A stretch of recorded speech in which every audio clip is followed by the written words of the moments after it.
আল্লাহ পাক চান যে আমরা যেন জান্নাতে যাই। যদি আমরা জান্নাতে যেতে না পারি পরকালে, একটা কারণে যেতে পারবো না, অন্য একটা কারণ, সেটা হলো আমাদের নিজের দোষে। একটা কারণ, যারা জাহান্নামে যাবে মানুষ এবং জিনদের মধ্যে, নিঃসন্দেহে মহাবিশ্বে তারা ছাড়া জাহান্নামে যাওয়ার উপযুক্ত কেউ ছিল না। ও জাহান্নামে যাওয়ার উপযুক্ত ছিল বলেই আল্লাহ পাক তাকে জাহান্নামে পাঠাবেন। আর যারাই জান্নাতে যাবে প্রত্যেকেই শুধু আমলের বদৌলতে যাবে না, বরং আল্লাহ পাকের রহমতেই যাবে। আল্লাহ পাকের রহমত যাদের উপরে বর্ষিত হবে তারাই জান্নাতে যাবে ইনশাআল্লাহ। কে আমল দিয়ে যেতে পারবে না। যত আমলই করি বলা যাবে না এই আমলের বদৌলতে জান্নাতে যেতে পারবো। আল্লাহ পাক দয়া না করলে হবে না। আল্লাহ পাক চান যে আদম সন্তান যেন জান্নাতেই যায়। এই কারণেই সৃষ্টি করা, এই কারণেই আপনার ওহীভিত্তিক গ্রন্থগুলো পাঠানো, এই কারণে নবী রাসূল পাঠানো, আলেম ওলামা সৃষ্টি করা, মানুষকে সতর্ক করা, হায়াত দেয়া, বারংবার জীবনে চলতে ফিরতে আপনাকে অ্যালার্ম করা হয় আল্লাহর পথে ফিরে আসেন, আল্লাহর পথে ফিরে আসেন। অ্যালার্ম করা হয় না? বিপদ দিয়ে আপনাকে অ্যালার্ম করা হয় আল্লাহর পক্ষ থেকে। আপনি চলতে পথে হোঁচট খান, আল্লাহ আপনাকে অ্যালার্ম দেন, ফিরে আসো। চলছেন বিপথে, আল্লাহ পাকে অ্যালার্ম দেন, ফিরে আসো। আল্লাহ পাকের পক্ষ থেকে কিন্তু এগুলো আসে। অদ্ভুত একটা হাদিস বললাম, অদ্ভুত বলতে বলছি অ্যামেজিং হাদিস, যে একজন সাহাবী বলছেন, সালমান রাদিয়াল্লাহু আনহু, তিনি বলছেন যে যখন মুমিনের উপর বিপদ আপদ বালা মুসিবত আসে, তখন মুমিনের এই বিপদ আপদ বালা মুসিবত রোগ শোকের বদৌলতে আল্লাহ পাক তার গুনাহগুলোকে মাফ করে দেন এবং তার মর্যাদাকে বাড়িয়ে দেন, এবং সে আল্লাহর দিকে ফিরে আসার অনুশোচনা করার সুযোগ পায়। আর যখন কাফের মুশরিক বা ফাসিক মানুষকে এইসব রোগ ব্যাধি বিপদ আপদ বালা মুসিবত ঘিরে ধরে, তার দৃষ্টান্ত সেই উটের ন্যায় যে উটটাকে তার মালিক বেঁধে রেখেছে, এরপর ছেড়ে দিয়েছে। সে উটটা বুঝতেও পারলো না কেন তার মালিক তাকে বেঁধে রাখলো আর কেনই বা তাকে ছেড়ে দিল। কথাটা কি বুঝতে পারছেন? যারা আল্লাহ দ্রোহী তাদের উপর যখন বিপদ আপদ বালা মুসিবত আসতে থাকে, তারা বুঝে না যে কি জন্য আসলো আর কেন চলে গেল। কিন্তু মুমিন ব্যক্তি যারা মুসলিম, আল্লাহর অনুগত, তাদের বিষয়টা হচ্ছে এমন বিপদ আপদ বালা মুসিবত রোগ ব্যাধি তাদেরকে আল্লাহর দিকে ফিরিয়ে নিয়ে আসবে ইনশাআল্লাহ।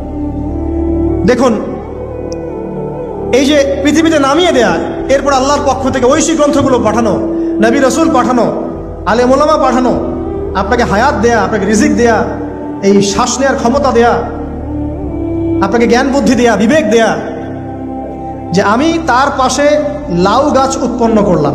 কোন গাছ? খেতে পারেন, এর শাক এবং এই যে ফল, এটার মধ্যে নিঃসন্দেহে এমন এমন কিছু উপাদান আছে যেটা হয়তো আমরা জানিও না, আবিষ্কার করা হয়নি। তিনি সুস্থ হয়ে গেলেন আলহামদুলিল্লাহ। আমরা তো শিখেছি সমাজবিজ্ঞান বইগুলোতে যে আমাদের পূর্বপুরুষরা নাকি গুহায় থাকতো আর গাছের ছাল পাতা খেয়ে থাকতো, তাই না? লতা পাতা খেয়ে থাকতো, গাছের ছাল পাতা খেয়ে থাকতো, পোশাক পরতো আর কি। বোগাস, ডাহা, মিথ্যা কথা। আল্লাহ রাব্বুল আলামিন সূরা বাকারা এবং সূরা আরাফ পড়ে দেখেন, আল্লাহ পাক বলছেন যে আদম আলাইহিস সালামকে আল্লাহ পাক সমস্ত নাম জ্ঞান শিক্ষা দিয়েছেন। মহাবিশ্বের যে প্রয়োজনীয় জ্ঞানগুলো আছে সেগুলো আল্লাহ পাক আদমকে শিখিয়েছেন আলাইহিস সালাম। ওয়াল্লামা আদামাল আসমাআ কুল্লাহা, আল্লাহ পাক আদমকে সমস্ত নাম শিক্ষা দিয়েছেন। আমাদের পিতা মাতারা মূর্খ ছিলেন না, তারা সৃষ্টি থেকেই জ্ঞানী ছিলেন। আদম আলাইহিস সালামের পারমাণবিক বোম বানানোর কোনো প্রয়োজন ছিল না। ছিল? বানান নাই। আপনার মধ্যে এই জ্ঞানটা আসছে কিভাবে? বাই ডিএনএ আপনি জ্ঞান পাচ্ছেন, কারণ আমরা আদম সন্তান। অনেক জ্ঞান আমাদের ভিতরেই আছে, এগুলো চর্চার মধ্য দিয়ে, গবেষণার মধ্য দিয়ে প্রস্ফুটিত হয় মাত্র। জ্ঞান ভিতরে আছে আমাদের। আমাদের পিতাকে জ্ঞানী করে পাঠানো হয়েছে। এই জ্ঞান শিক্ষা দেওয়াটা হচ্ছে আল্লাহ পাকের সবচেয়ে বড় দয়াগুলোর মধ্যে একটা। রহম করেছেন। শুধু তাই নয়, আদম আলাইহিস সালামকে এমন জ্ঞান শিক্ষা দিয়েছেন যে জ্ঞান ফেরেশতারা পর্যন্ত জানতো না। এটা কি দয়া নয়? এটা কি আদম সন্তানের প্রতি ভালোবাসা নয়? তারপরে সেজদা করিয়েছেন। মহাবিশ্বে অন্য কাউকে কি সেজদা করানো হয়েছে? কোরআনে কি এমন কোনো দলিল আছে যে আদম আলাইহিস সালাম ছাড়া অন্য কাউকে সব ফেরেশতারা সেজদা করেছেন? আছে? তাহলে এই যে সম্মান দেয় আল্লাহর পক্ষ থেকে, সম্মান কিসের ভিত্তিতে? সম্মান শারীরিক ক্ষমতার ভিত্তিতে? সম্মানটা কি কারণে? জ্ঞানের কারণে, ইলমের কারণে, জ্ঞানের কারণে সম্মান। এই সম্মান দেওয়াটা কি আল্লাহ পাকের রহমত এবং দয়ার নিদর্শন নয়? অতএব সম্মান পেতে হলে, আল্লাহ রহমত পেতে হলে সেই জ্ঞানের চর্চা আবার ফিরে আসতে হবে। আপনি যদি আজও সেই ওহির জ্ঞানের চর্চা করেন, আল্লাহ পাক এই পৃথিবীবাসীর বুকের মধ্যে আপনার জন্য সম্মান পয়দা করে দিবেন ইনশাআল্লাহ। দেখে নিন, কোথায় যাবেন, যে কোনো জায়গায় যান। নবী ঈসা আলাইহিস সালামকে চতুর্দিক থেকে আক্রমণ করছে ইহুদিরা। আল্লাহ রাব্বুল আলামিন তাকে এমন হেফাজত করলেন, তার কাছে তাকে উঠিয়ে নিলেন। এটা কি দয়ার পরিচয় নয়? এই যে একটু আগে তেলাওয়াত করলো শুরুর আগে নবী মূসা আলাইহিস সালামের ঘটনা।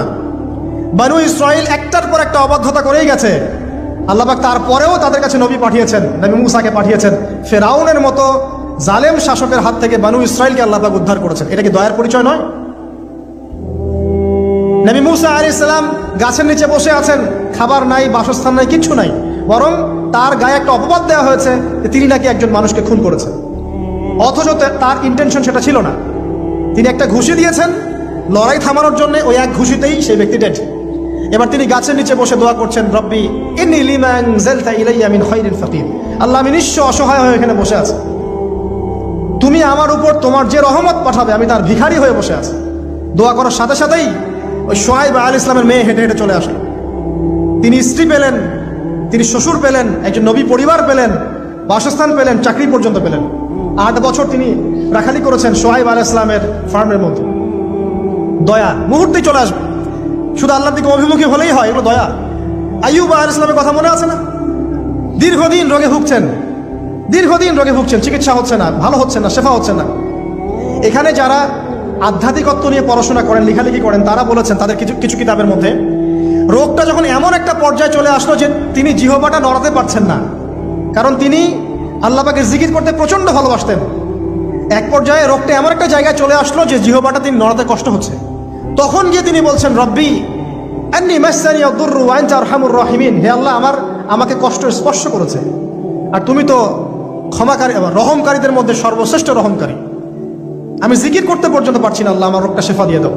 বলার সাথে সাথে আল্লাহ রাব্বুল আলামিন প্রস্রবণ ঝর্ণা তৈরি করলেন, এখানে গোসল করো, শেফা হয়ে গেল। এগুলো কি রহমতের পরিচয় নয়?